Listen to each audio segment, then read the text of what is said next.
So if you're someone who's having a lot of fights in your relationship lately, if you're someone who's not able to understand exactly what is going on wrong in your relationship, you are someone who has a lots of knack and bickering and all of those things happen in your relationship, then this video is for you.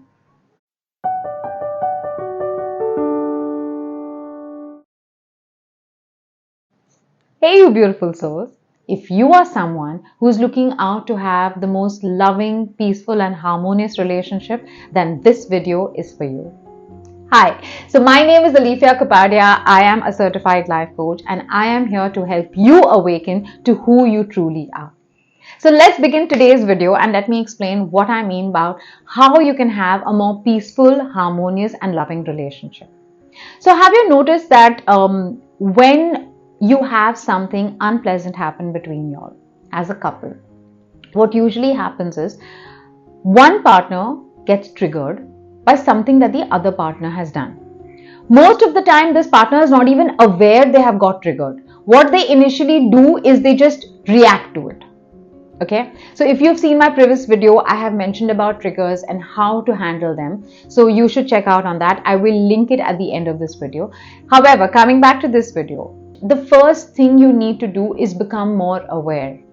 All right, awareness is the empowerment to living a better life.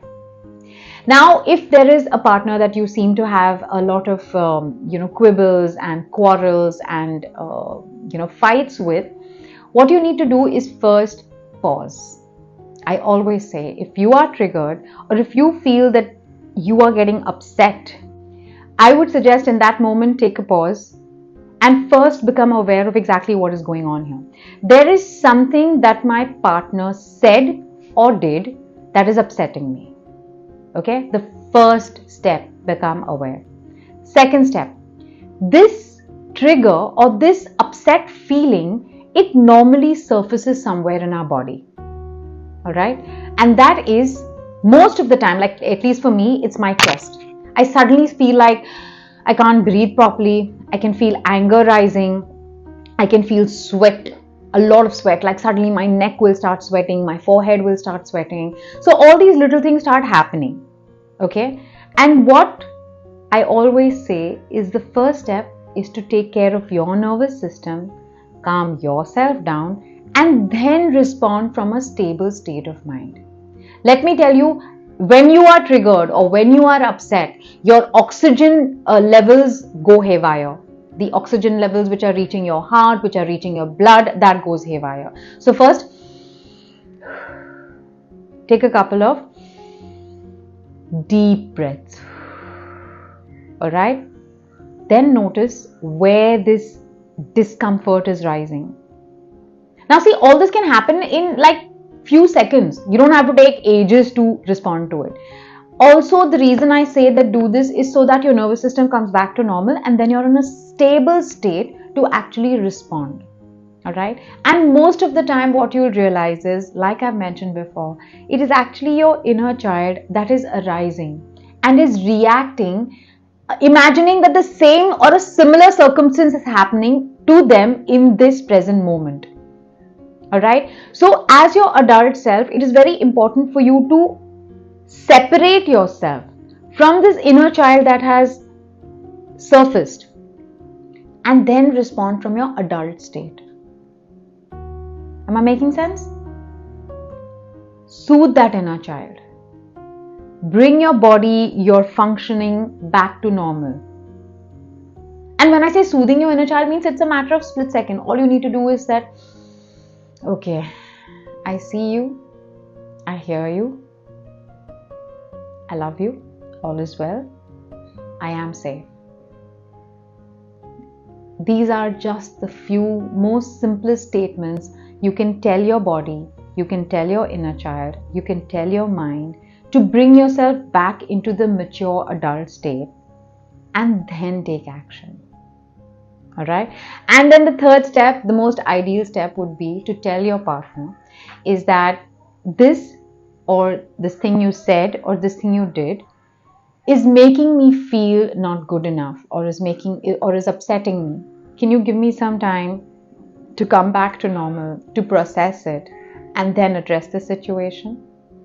And most likely your partner will be understanding. In case your partner is not understanding, also what you can do is see that as an opportunity to calm yourself, because it will upset you if your partner doesn't support you.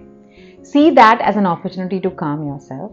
Okay, there are times where sometimes I even go take a break, like go to the washroom and look at myself in the mirror, give myself that strength, calm my nervous system, soothe my inner child, bring my heart rate, bring my oxygen levels back to normal, and then step out. And then you'll notice over a period of time, when you continue this practice, that instead of quarreling and making matters worse, if even one of you calm down and respond from their adult state or from their stable state, over the period of time, the fights and quarrels become less.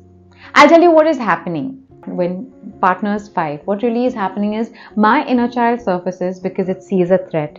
His inner child surfaces because he sees a threat. They both feel unsafe, and then that's how it builds into a bigger fight. So, as a loving partner, it's your job to not just be aware of yourself. First, fully be aware of yourself, then also become aware when your partner's inner child rises or when your partner gets triggered. And in that moment, address that situation with nothing but love. Because when you're looking out for yourself, it is a part of self-love. When you're looking out for your partner, it is a part of love. So be the most loving self. If you notice, I like to call myself love because I want to act from the state of love. I want to be from the state of love. I want to do from the state of love. For me, love is the most important thing. And actually, love is the only thing actually. So on that note, remember that I love you. You are safe. All is well. Please do share your comments, your questions, whatever down below. I will be most happiest to answer them.